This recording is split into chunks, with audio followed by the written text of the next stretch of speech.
All right, what's up, guys? Jim and Caleb here again, and today we have John Carney on the line. And John, I have a book that he mailed me that was a really nice touch, man. I really enjoyed getting it. I just got it a couple days ago. 10,000 Miles to the American Dream, and the foreword is by Gino. I don't know how to say his last name, but he's the Lafari. CEO and chairman of Berkshire Hathaway Home Services, and sounds like a kind of a bigwig. So that's quite the endorsement for you on that. Thanks for the book, man. Appreciate it. You're welcome, guys. Thanks for having me on the show, Jim and Caleb. Yeah. So why don't we just kind of get into your background real quick, and then we'll dive deep into some real estate talk. Sure. I'm from Cleveland, Ohio. I am a third generation in our family in the real estate game.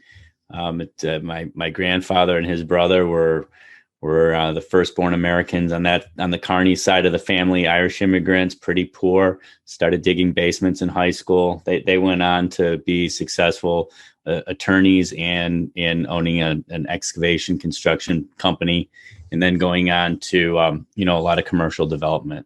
They were very successful. And my father and his brother were fortunate to work with their father and uncle, man, and they were both attorneys in the commercial real estate and development and management part of it. So I grew up around this business, looking at sites, looking at dirt, seeing it come together. In college, in high school, I worked at shopping centers, picking up, people used to dump their ashtrays out in parking lots and, their beer cans out in the back alley. So I did a lot of that work in high school. In college, I was in the labor union carrying bricks and mixing mud on commercial projects, and got a real good foundation for how commercial deals were built, and also had some opportunity to be on how they put together some historic tax credit buildings in downtown Cleveland. I did leave and went to Colorado and worked in the ski industry for a number of years, and then a lady took me over to Australia in 2009. When I was there, I really was 100% focused on real estate. Being a new guy in a foreign country, you really had to hustle and learn a new language and a new culture. And that was a great experience. I mean, and I met some great people right away. And we started a business in the time, during our downturn in the market, called America Property Source. We acted as a buyer's agent, right? They don't have like dual agents over in Australia for all the real estate people here. Ohio's a dual agent state. So you're either a listing agent or, there's freelance buyer's agents. We acted in that capacity and charged a fee to help Australians invest in U.S. cash flow properties. And at the time, my team was in, the people I knew and trusted were all in Phoenix, Arizona. And that was, in my 30s, no kids. And my now wife, at that time girlfriend, we travel over quite a bit to meet clients and learn more about the market. So we did, several hundred deals in Phoenix. And as the Australian dollar kind of came up and came back down, and the market recovered, I focused on infill development, where I was living in Australia in a town called Geelong, which is about an hour south of Melbourne. So, fast forward, there was an opportunity for us to come back and work on a big commercial project in Cleveland. And I moved my family back. Now we had 2 little kids in tow in 2016, and integrated myself into the landmark companies on the management side.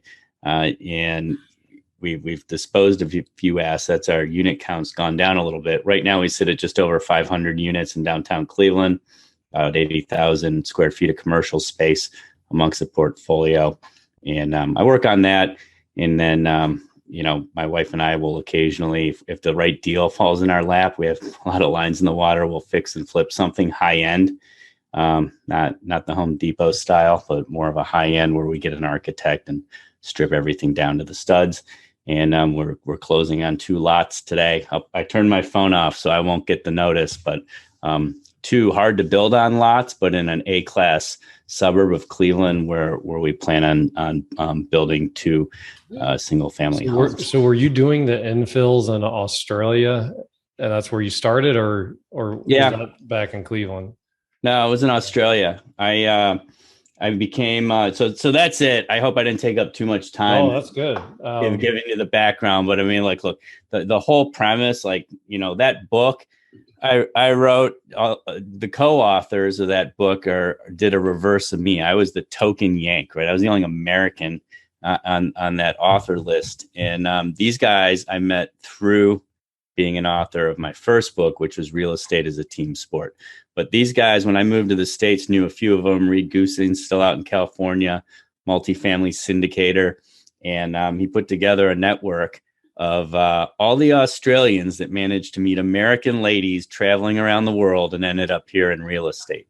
And you've got, turnkey home guys down in Texas, multifamily investors, multifamily syndicators, hotels, my co-authors in that book run the gamut, Airbnb. So, I came back here in 2016 and we've got some commercial projects that we managed to get out of the ground and funded before COVID, and a few that are in the work. So we had a sales event and the money was spent before it hit my account by locking some of it up on this dirt. But I guess we're partners on the development side of a $50 million Lake Erie front, so lakefront western suburb project called 700 Lake. It's been, the project management partner on this, construction management partner on this, has battled supply chain issues, the lumber problems of last year. I mean, we've seen it all on a large scale. It was 8 townhomes and 23 condominium units in the condominium building. It's the most expensive real estate in Cleveland, in the Cleveland suburbs. It's the most expensive price per square foot new construction. And our partner on that is Brick House Partners. And that's kind of what we're working on now. We've got plans to build 214 new apartments on Cleveland's lakefront next to an existing project called the Shoreline. And that project is the construction costs went up $5 million since the last time we looked at the numbers. So we're trying to kind of just figure out what the next step is. And while we're doing that on a larger scale, my wife and I and a couple other people build a few houses and wait. Wow, that is a lot. You have a lot going on. That is. So tell me a little bit about the team building and stuff like that. You talked about that in your first book was about team building, right? Yeah, and then my chapter in this book is just a condensed version of the first book. The first book's more of like a coffee table coaster. What I sent you guys has some weight. You could throw it at someone and leave a mark. So the team. I think that we were chatting before Jim hit record. It doesn't matter how big the project is, and it doesn't matter like how big or how small. You could be talking about a $50,000 home that you want to reposition, flip, whatever you want to call it, or hold to start your portfolio, or you could be talking about a $50 million commercial construction project. If you don't get the team right, you're not going to. You really struggle in being successful. I won't say you won't be successful, but it just takes longer. Or if you acquire existing assets, and on that, I've got experience on all fronts. And a lot of my big mistakes and a lot of my big problems came early in my career when I was in my 20s and out on my own, putting deals together. But it doesn't. You've got to kind of start that. There's I have a formula for that, but you've got to be working with honorable people that are licensed in their respective field, and it come through a good referral network so that you don't, you always want to make people. So what are you going to build on these lots? I said, my goal is to not lose money. That's always the goal. It's and make a little bit, but I like to focus on the people equally as I do on the numbers. Yeah, I see that here. So one of the quotes is property managers manage people, a key factor most investors miss. I like that a lot. There's one other one that kind of stuck out to me is relationships, not seminars or gurus will position you to become a profitable real estate investor. That's just such a good little one-liner. Yeah, thanks for pointing that out. I mean, property managers, or you guys are in whether you're talking about a commercial building, wherever you are. I see a commercial building behind you, Caleb. Wherever you are, whatever the size, that they are a key ingredient, and they aren't all created equal. And most likely, at some point, people should be prepared to learn that the hard way. So, as the investor or the owner operator, you've got to you've got to keep an eye. We on that. It's you need to learn a little bit about leadership and how people work. So property managers can make or break, and everyone's got a lot going external pressure in their lives these days. Absolutely. So talking about like leadership, where are some areas in your life where you've been able to become a better leader, or where are some avenues that you found out about better leadership, you would say, early on in your career? I would have to say that I made a lot of mistakes across the board early on in my career, and I don't even know. I'm fortunate enough to work with my father, who's in his late 70s. I'm in my late 40s, so I've got a good mentor who's weathered a lot of storms, but I also made a lot of mistakes just being young and being out on my own. So I think that I'm not an expert. I've been involved in entrepreneur groups and business leadership groups. Over the years, I'm still involved in like Vistage, but I'm around other people that have more experience than me, and I'm able to workshop problems. So when it comes to, dealing with other people that are working for you, working with you, that there's always a challenge. I think I've become more cognizant of when we hire new people, we just hired a key person. They're choosing to work with you or your organization. And, we put a little bit more time and effort into making sure that there's a good fit with the culture. All these things are like, that where I go and seek help, because I'm by no means, there's always room for improvement, and I don't claim to be an expert on that. So I don't know. I think people should understand if you're going to be, we'll take it to whatever level up, a duplex, a 10plex, 100 units, or just a single family home. You're going to be working with different trades, and it's just an experience thing. I used to be harder on myself than I am now. You get good days and bad days, but sure. So you said you work with your dad. What have you learned from working with a family member? Like how do you manage that? How do you manage a successful relationship there? Hey guys, for those of you that are local to St. Louis, I wanted to make sure you knew about an amazing resource that we have to help do some extra deals. You can email our team at deals@3doors.com. And just so you know, we do deals with other investors all the time. Like, it's been hundreds and hundreds over the years, and we've averaged over 100 deals with other investors per year for over the last 5 years.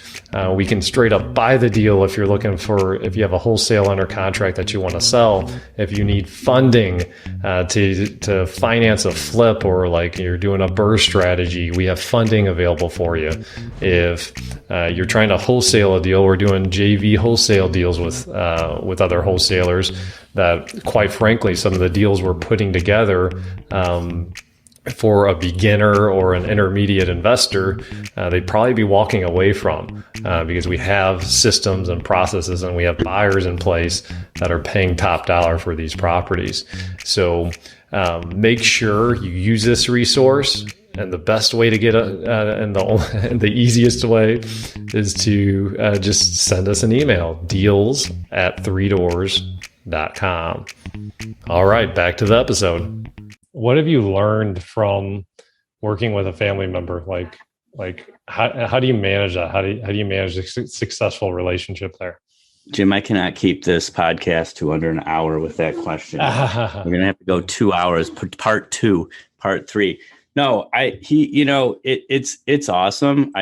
My father is very, very level-headed.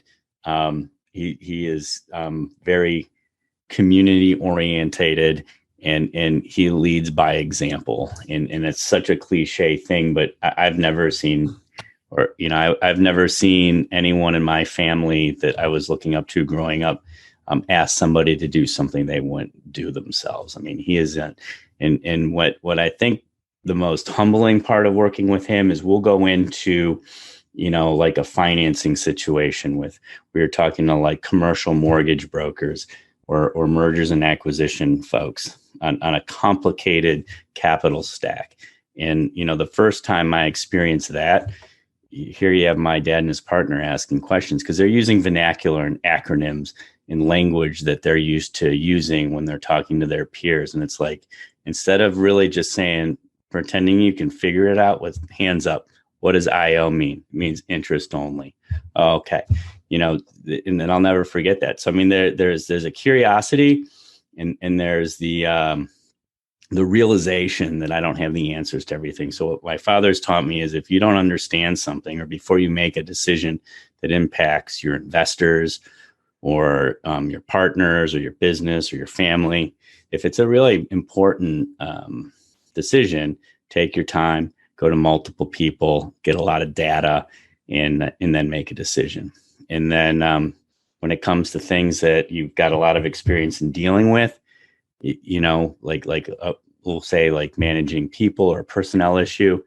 The good thing about having any mentor is they've probably seen it before. I write about that in the book, and it's true. So you encounter situations and you need a sounding board. When you have someone who's been doing this for 50 plus years, they can say, yeah, that's unlikely to change. Let's think about this decision.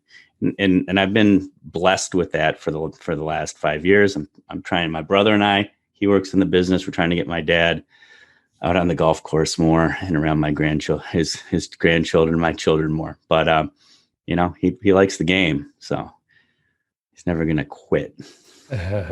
The game, the hustle, you hear that a lot from especially people around his age that they never want to let it go because it's so fun to them. Yeah. I mean, it keeps you, there's always a problem. Keeps you young. Anyone thinks they're getting into this business and there's not going to be problems every day. Oh, they're crazy. They're out of their mind. You got to enthusiastically attack these problems every day. You were talking a lot there about like having a sounding board, having a mentor. And that's something we talk about a lot here is like making sure that you have someone who has kind of done what you've done before. You're listening to people that are higher up than you, some type of coach, some type of mentor. So I like that you kind of said that helped you out a lot because me and Jim are really, really big about mentorship. And I've been fortunate since I came to Three Doors that Jim's been one of my mentors and he's helped me a ton in leadership. So it's really cool to hear about how your dad's helped you. And I think about it, the last few years since I've been here and what Jim's impacted me on leadership. So that's really, really awesome. Oh, thanks. Jim's excellent. Good. Jim is doing a good job. Making me smile. Like in Australia, though, I was on my own, right? And my wife's side of the family, they're not in real estate at all. So like I found people and always looked for ways to add value.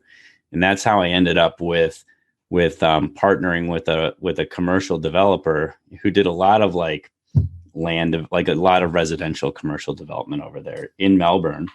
And I go into his seminars and he was a lender and I was sending my clients there and saying, can you unlock equity in their home so they can invest that, into a historically high US dollar and buy property that's historically low. And like, I don't know if he ever did any of these deals, but I sent him a lot of people and we built a relationship over time. So when I approached him and said, hey, I've got some cash and we're not doing as many deals as we used to do. And I'm looking at these infill sites. Will you and I found a builder who'll do a design build. I said, would you be the source of funding and just make sure I don't make any mistakes where we all lose our money? And he said, sure, because I was very aware that I was now going into another area of a foreign country and a foreign business where the potential to make a mistake, it was there. It's always there. And I wanted him to be the check and balance to that. And so he never told me what to do, but it was more of like, if you thought of this or that won't work, but don't think that'll work. But I mean, I felt confident having another set of eyes with experience looking over it. And we all had skin in the game. So, it was good.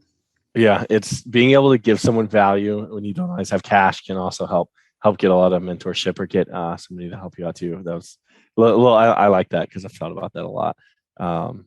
Jim, you got anything? Yeah. So you said enthusiastically attack the problems. I thought that had the potential to be kind of a little bit of a golden nugget. It's like this morning we're working on a project, and guess what? A problem came up. So then it's either just uh, curl into a ball and like try and hide from the problem, or it's face it head on, attack it head on, and find a way to solve it. And as an entrepreneur, that's really the game. Like we get paid for solving problems. So what do you mean by enthusiastically attack the problems? Like, tell us more on that. Well, I suppose if anyone from my family's listening, they'll probably disagree with me. But so problems in business come up, right? And I always go first to the phone, and but that comes from being an entrepreneur and starting a business where you've got to call everyone who might even potentially know someone that might potentially be interested all the time, every day, to get sales, right, and generate revenue. So I mean, when there's a problem, we're probably talking about residents right now. And over the last 2 years, we've had tons of problems with residents and in our properties. Good, generally trying to retrain good people in some kind of fraudulent applications and below our standard that got in, and that just caused kind of problems within the community. So while we don't have them as much anymore, I make myself easy to get a hold of in our business. We're a small family business in this industry. And so we're talking about problems, like they kind of come through every now and then through the property managers or someone that feels that they haven't been treated fairly. Like that's a big one. And I always, treat what's the other side of the story? What's the metrics behind it? What's the story? So, I mean, like there's usually a story behind a problem. There's always a solution. And so I suppose I just know that. And what the other side of that coin is, being prepared to go into work, know that you're not going to get everything done you want to get done by noon or whatever your morning looks like. And then I now also try and find a way to get myself into the right headspace to come home and kind of an off ramp into the house where I've got, a wife and kids and a dog that want my time. So enthusiastically attack problems. Yeah. I mean, they're going to show up. Some are fun, and some are not. Some conversations you have that you think will be hard or not. And some you just never know. And I think a lot of this goes with experience. You're just going to, Yeah. So it's interesting, John, on this is like, and the problems, especially when people are involved, it can be a person might be saying one thing, but that's just the symptoms of a different problem. So like a question that I've been like trying to intentionally ask myself when problems come up is what's the real issue here? Like they're saying one thing, but is that the real issue? Or is that just coming up because there's another problem over here? And as you peel the onion back and you can get to the root cause of the problem, then that's how you really solve it. But the challenging part with some of these problems is if you're just constantly solving symptoms of a different root cause, you're just going to constantly be problem solving and not really ever fully solving and not ever having to deal with it again. It's kind of like pulling weeds out. Like if you're weeding and you don't pluck that entire root out, what's the weed going to do? It's just going to keep growing back and keep growing back and keep growing back. So anyway, yeah, so we work a lot on that. Like we have a weekly meeting where, kind of how we run we call it IDS, identify, discuss, and solve. And that's really what we're trying to do is get down to the root cause of the problem. So yeah, I love it. Yeah. I hope I answered that. You never know. I mean, like when we talk about a big scale in the real estate industry and the building industry, like something that you can't really just get to the root. Like you talk about like the price of lumber, like that was a huge problem. It impacted everybody from, the mom and pop starter, house flipper to someone that wanted to, build a home, to somebody that was going to buy a new home. I mean, it was to the home builders. I mean, everyone was affected by that. So I mean, I just think in the last couple of years, all the entrepreneurs like you guys and everyone else that's still in business, really got a full dose every day of navigating problems, both supply chain, personnel, everything. And it seems that everyone that's been at work the last 2 years is overworked, right? I mean, you could talk about that for forever too. I feel like every single employee feels that way. If you would ask them right now, in almost any company, everybody thinks they're being worked too hard and not paid enough. How short staffed are you guys? I wouldn't say so not us personally. I just mean in the workforce across the board. I would say we have our culture is really, really good about that. We have our ops people always feel like they're too busy, but this sentiment across the United States is what I meant. Everyone should be paid more and they're worked too hard. That's always the case. I think that like on business, on the small, medium, large, everybody was at a party in the neighborhood a month ago and talking to someone, like, we're finally getting back together, which is nice. And this lady runs a team for one of the big banks in town. And she said, we need to hire 4,000 people. I said, oh, we need to hire 4. And she goes, it's been like this for a year. I said, it's been like that for us for a year. I said, but if you look at the scale of your business and our business, it's probably on par, right? You're a nationwide bank.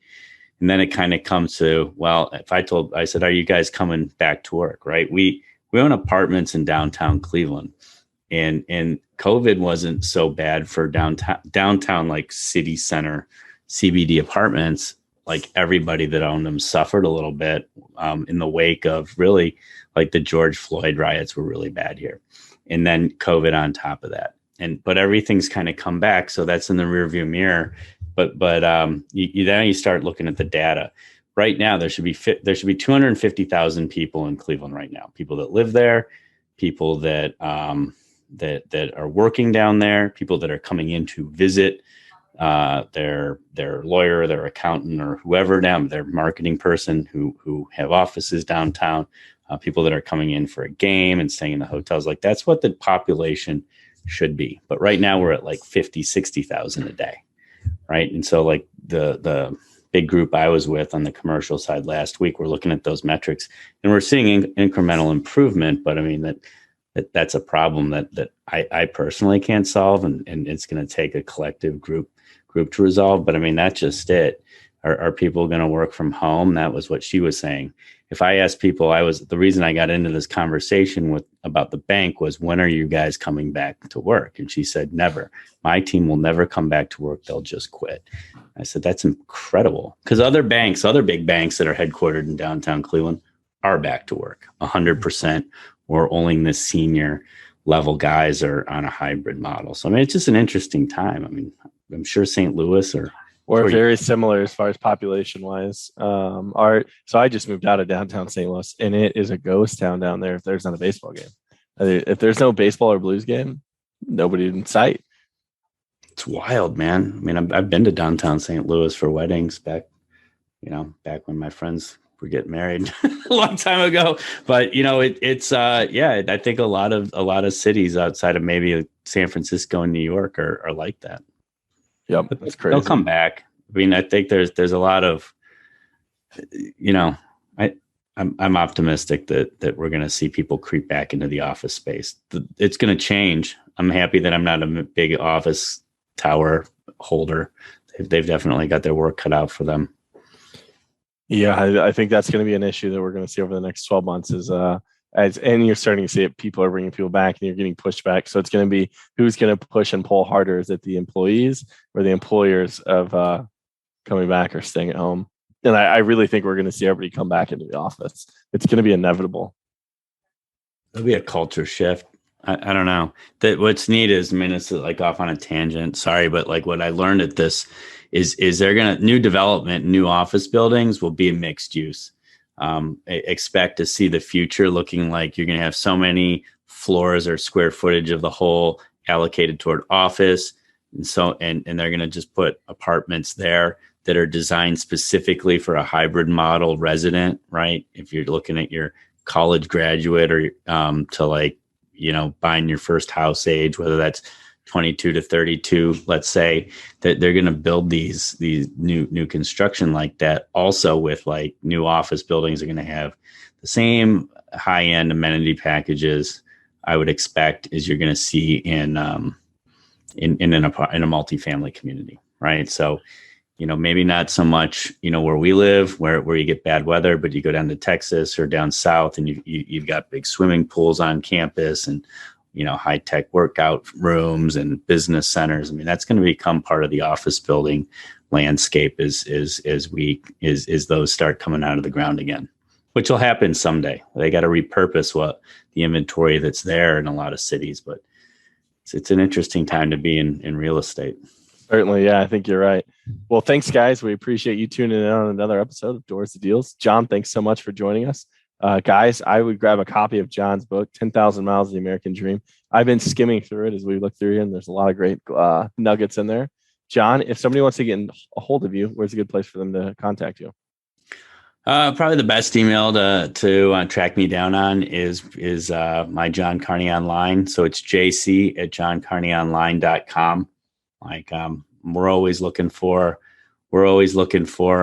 deals and opportunities as well. My partners and I, and always happy to have a chat with somebody about something like that. Yeah. Right? And the deals are commercial deals, or what have you been doing? Commercial deals. Yeah. Like I believe, Jim, that we've been poking around in other markets for ground up multifamily. So ground up new construction multifamily are the deals that we're looking for. Not so much, repositioning, the standard syndication. We're not necessarily looking for that. It would be new construction and real estate development type stuff. But if you look at the population demographics, that's not a bad idea, man. Not a bad idea. And then the guys in the book, I always happy to chat with people about the book. If you pick it up, it's on Amazon. It was an Amazon bestseller. A lot of these guys have podcasts. I was telling Jim and Caleb that I'm no longer recording, but that whole inventory is out there wherever you find a podcast. And there's just a lot of value in listening to content like these guys. So definitely subscribe. And, if you want to hit me up, I'm pretty easy to find. I'm on social media. I'm on LinkedIn. Yeah, that's John Carney, Carney. All right. Well, thanks a lot. That's a wrap. Okay, so that's a wrap, guys. Don't forget, check out our additional resources on doorstodeals.com/094. If you're an agent trying to get into that investing game, check us out. We're here to help you out. So finally, go out, live your purpose, and above all else, go after your dreams. Until next time. Thanks for tuning into this show. For more episodes and resources that will unlock Doors to Deals, check out our website, doorstodeals.com.